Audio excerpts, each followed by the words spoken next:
industry and will continue to do so. And finally, transportation. So imagine you wanted to take a trip out west. You could take a trip to Omaha, Nebraska, which is the little asterisk shape on the far right of this map that you see in front of you. Sort of Omaha is clinging to that state border there between Ohio and Nebraska. But after that, you had a long journey before you to get to San Francisco. San Francisco was a thriving town, but it was serviced mostly by ships. Well, it really wasn't until the late 1860s that a trail was finally developed, a railroad track that united the west and eastern portions of the United States and made it possible to make a journey that had taken 3 months up until that time and do it in a relatively rapid 1 week by taking the trains. More recently, in the 1950s, the United States invested heavily in the infrastructure that built the National Highway System. And the National Highway System was built for a lot of reasons, defense purposes among them, but another important reason for the National Highway System was to facilitate the distribution of goods and services. Okay, so it looks as though the United States then has everything in place to begin fostering an advertising industry by the late 1800s, certainly the early 1900s. All of the factors are in place: industrialization, population growth, free media, each of the things that we've just been describing. And what that's meant is a growth in advertising expenditures. Now, if you look at this chart, the chart lists the growth of money spent from about the year 1940 through the 1990s, and we see a surge in expenditures on advertising. That surge in spending on advertising nicely tracks the growth of the gross national product of the United States, which grew in a roughly equal amount. So the rule of thumb is that expenditures on advertising and promotions are roughly 2%, about 2% of the GNP. Okay, so what we've seen are the things that had to be in place, and hopefully it becomes clear why there was no advertising, say in the 1700s or before, and why advertising became so popular in the 1800s and the 1900s, and then now in the 2000s. There simply was not a need for it. Advertising serves a purpose, and that purpose is to help companies advertise and talk about their products in diverse and widespread markets.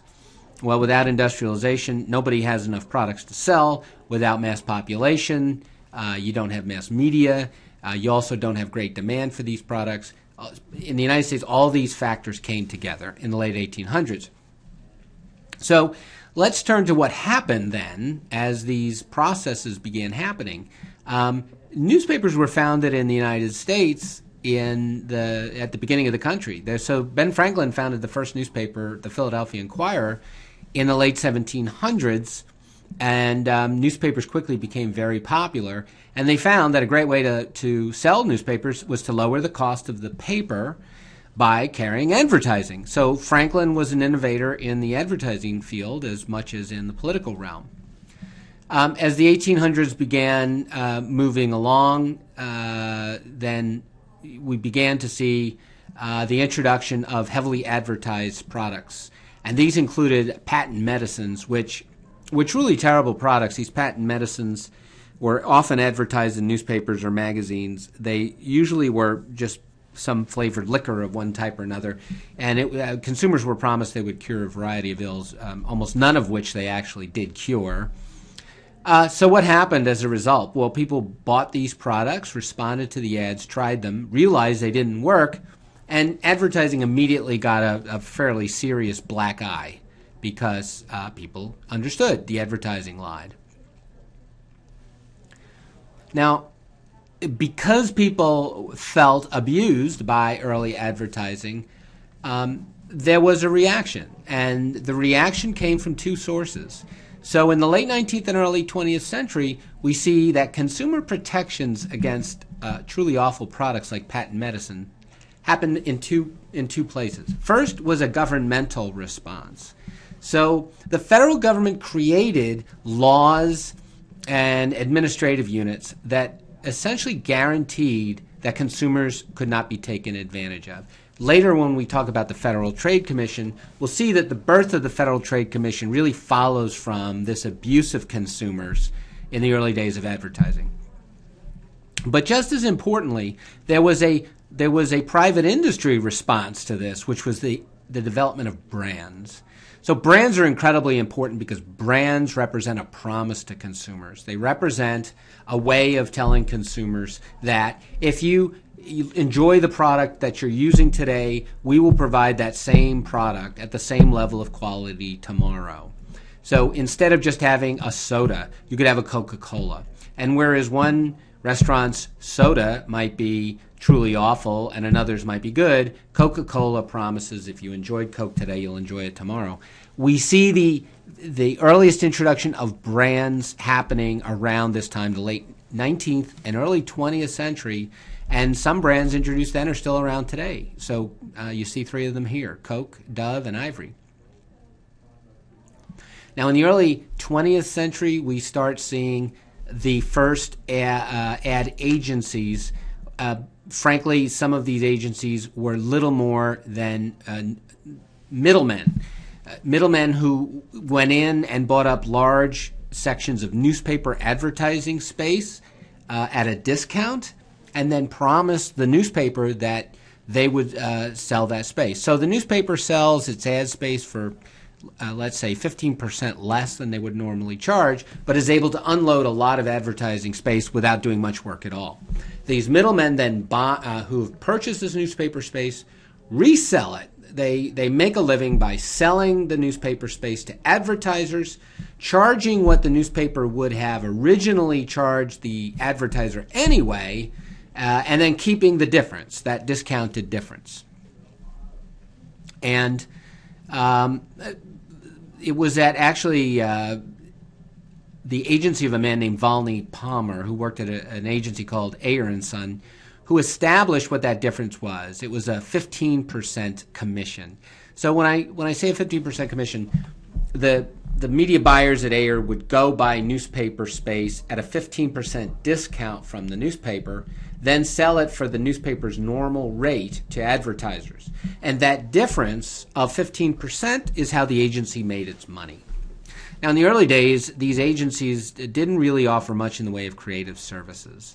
And they also were willing to look at other media besides newspapers, particularly at Ayer & Son. Now, two figures that are mentioned in your textbook that really revolutionized the world of advertising are Albert Lasker and Claude Hopkins. Let me talk about Lasker first. Lasker was a very interesting character. He was born in the 1800s. As a child, he desperately wanted to be a journalist. And Lasker would have conversations with his father about this, and his father absolutely forbade young Albert from pursuing this dream because the father believed that that journalists and newspaper men were a rough sort, and not trustworthy, prone to foul language. Albert Lasker's dad did not want his son becoming part of a profession that he did not respect. And so he forbade Lasker from doing this, and in fact sent him to Chicago to join an ad agency, which was Lord & Thomas. Now Lasker played along with this and said, "Sure, Dad, I'll do whatever you want." And his intention, once he got to Chicago, was immediately to walk away from Lord & Thomas, get a job at the Chicago newspaper, and become a journalist, which was his dream. Unfortunately for Lasker, and fortunately for the ad industry, he was a very smart man, but he was an awful gambler, and he loved to gamble. And so soon after arriving in Chicago, he became involved in a game where he lost everything. He didn't just lose the money he had at the game, he was significantly in debt as a result of this card game that he became involved with. And he had to go to his boss at Lord & Thomas and ask him to front the money because he was going to get to face some trouble if he couldn't pay off his gambling debts. So the owner of Lord and Thomas agreed to do that, and that was it for Lasker going elsewhere. He was now indentured literally to this company. But in his favor is that Albert Lasker was really one of the great ad men of all times. He was a closer, is what people say about him. And what I mean by that is Albert Lasker got a chance to take over a sales territory for one of Lord and Thomas's salespeople who became ill, and immediately tripled the advertising buys in this territory. So right from the get-go, Lasker was a phenomenal seller, and he made a tremendous amount of money. In fact, Lasker not only paid off his debts very quickly, he was so good at what he did that he earned enough money to actually buy Lord and Thomas. And so within a few short years, young Albert Lasker was the owner of this ad agency.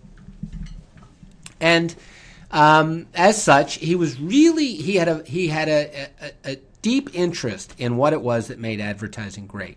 So that sets up one of the all-time great advertising stories in which young Lasker, is sitting in his 8th-story office in his office building, which sits over a saloon on the first floor. So the first floor of this building has a saloon. And a note comes up from the saloon from a stranger, someone who had done freelance work for the agency, but somebody that Lasker doesn't know, a person named John E. Kennedy. And the note says the following. It says, "I am in the saloon downstairs. I can tell you what advertising is. You don't know what it is, but I can tell you." And so Lasker, to his everlasting credit, becomes immediately intrigued with this. He's desperate to know what advertising is. And Kennedy comes upstairs and says simply, advertising is salesmanship in print. So really our first useful definition of advertising. Now we look at that definition, it's very simple, it's very straightforward, and it may seem like, well, of course, that's what advertising does, it sells. But Kennedy really was the first to see and articulate this basic idea, because until this time, people who worked in advertising thought of advertising as news. They thought what they were doing was simply providing information to consumers, and then consumers could choose to follow up or not. But what Kennedy was saying is, no, that's the wrong metaphor for advertising. Advertising is selling. It's persuasion. It's about closing the sale. And that's what advertising should do. And Lasker hired him on the spot for a full-time job, realizing that this was transforming his thinking and eventually that of his whole agency. Claude Hopkins later joined the Lord and Thomas agency and became a close partner of Albert Lasker.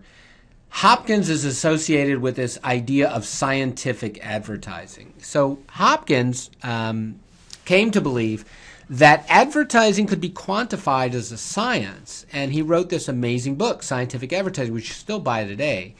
Hopkins believed, wrongly as it turns out, that there were certain things you could do in an ad which would guarantee that the ad would be effective. Like if you use the word free, let's say, in the headline and then 2 more times in the body copy, Hopkins was convinced this would have some kind of predictable impact on sales. And unfortunately, that was not true. Hopkins had an unusual faith in the ability of advertising to be effective. But that said, he's been influential on thinking about advertising, and especially advertising research. And we'll talk about that a little bit later, how Hopkins' commitment to data and thinking about what advertising could do influenced advertising research. Okay, so